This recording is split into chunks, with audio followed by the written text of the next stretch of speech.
थोडा राजकीय प्रश्न आहे की बऱ्याच काळानंतर खरं तर भाजपची पूर्णतः सत्ता आलेली आहे. याआधी भाजप पहारेकरी म्हणून पाहत होता. त्यांचे नगरसेवकही अधिक होते, पण त्यावेळी ते सत्ता न घेणं हा एक किंवा पहारेकराची भूमिका घेणं हा त्यांचा निर्णय त्यांनी व्यक्त केला होता मुख्यमंत्र्यांनी, आणि त्यानंतर त्या पद्धतीच्या भूमिकेत भाजपही होतं. आता भाजप पूर्णतः सत्तेत आलेला आहे. पहिला त्यांचा महापौर अनेक दशकानंतर बसलेला आहे. अशा परिस्थितीमध्ये अशी कोणते निर्णय तुम्ही आल्यानंतर या 100 दिवसात घेतले की जे आधीच्या सरकारच्या काळामध्ये बीएमसी द्वारे होऊ शकले नव्हते किंवा ते अडकले होते, रखडले होते? भ्रष्टाचार मुक्त महानगरपालिका हा सर्वात पहिला अजेंडा.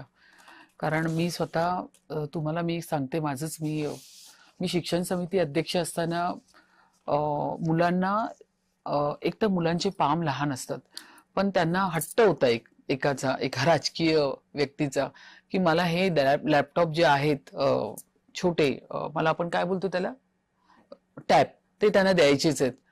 तर ज्यावेळी मी त्याची माहिती घेतली ते स्क्रॅप मधले होते. तर मी शिक्षण समिती अध्यक्ष म्हणून मी तो प्रश्न रेज केला की आपण का देतोय हे स्क्रॅप मधले टॅब, हे आपण मुलांना का देतोय? नाही, हे द्यायचेच आहे. आणि त्या हट्टापायी जवळपास 25 कोटीचं कॉन्ट्रॅक्ट काढलं गेलं, ज्याला माझा पूर्ण विरोध होता. म्हणजे त्यापासून मी बघत होते, कारण मी पदसिद्ध अधिकारी म्हणून सदस्य म्हणून मी गटनेत्यात पण होते, पदसिद्ध सदस्य म्हणून मी स्टँडिंगवर पण होते.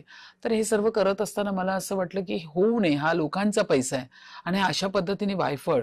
त्याच्यानंतर ते टॅब दिल्यानंतर ते टॅब असणार कुठे? शाळेमध्येच चार्जिंगला. त्याच्यामध्ये सगळा सिलेबस तुम्ही इनबिल्ट केला आणि जर मुलांचं पाठीवरचं दप्तराचं ओझं हा तुम्ही कन्सेप्ट समोर आणला की ते कणा त्याचा वाकला जातो, तुम्ही देऊ नका, तर आपण हे टॅब देऊया. पण मुलं अभ्यास कसं करणार? टॅब तर शाळेमध्ये चार्जिंग होतात, त्याचा उपयोग काहीच नव्हता.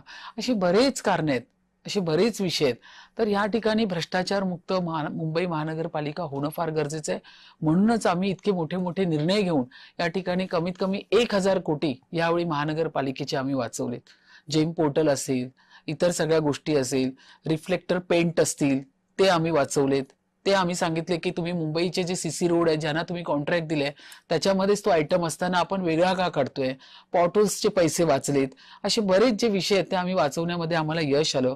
त्यानंतर राणीच्या बागेमध्ये बाजूलाच एक मोठी जागा आहे, त्याच्यावरती पण एक कुठला तरी एक्झॉटिक पार्क करणार होते ही लोक प्रशासनाच्या काळात, ते आम्ही थांबवलं.